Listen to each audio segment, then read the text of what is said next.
यानंतर एक महत्त्वाची बातमी, एफआयआर दाखल करण्यासाठी 4 ते 5 तास लावले। मृत महिलेच्या भावानं हा आरोप केलेला आहे। राजकीय दबाव असण्याची शक्यता आहे असं मृत महिलेचं म्हणणं आहे। तर पीएच्या फोनवरून खासदार बोलायचे, रिपोर्ट बदलायला सांगायचे। सातारा महिला डॉक्टर आत्महत्या प्रकरणामध्ये भावानं गंभीर स्वरूपाचे आरोप केलेले आहेत आणि सातारा महिला डॉक्टर आत्महत्या प्रकरणामध्ये आता ही मोठी बातमी आपण पाहतोय, मोठी अपडेट पाहतोय।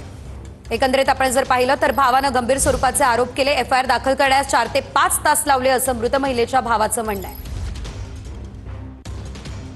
इथे काहीतरी दबाव, नक्कीच राजकीय दबाव असण्याची शक्यता आहे। कारण तिथं आम्हाला सकाळी एफआयआर दाखल करून घेण्यासाठी जवळपास 4 ते 5 तास लावले आणि आता इथं पोस्टमॉर्टमसाठी 3 ते 3.5 तास उलटून गेले, तरी पण कुणीही डॉक्टर पोस्टमॉर्टम करण्यासाठी आलेले नाही आहेत। आणि तिचे जे काही तिने अर्ज दिलेले आम्हाला प्रत मिळाली, त्यामध्ये फक्त खासदारांच्या नावाचा उल्लेख, खासदारांचे पीए, खासदारांच्या पीएने फोन करून खासदार बोलले आणि त्यांना दबाव टाकला चुकीचे पोस्टमॉर्टम रपवण्यासाठी, एवढा उल्लेख आहे। परंतु त्यामध्ये खासदारांचं नाव नाही आहे आणि पोलिसांची मात्र नावं आहेत। महाडिक कोणीतरी आहेत, बहुतेक SP असावेत, गोपाल भदने पोलीस निरीक्षक आहेत आणि प्रशांत बनकर, अशा 4 ते 5 पोलिसांची नावे आहेत।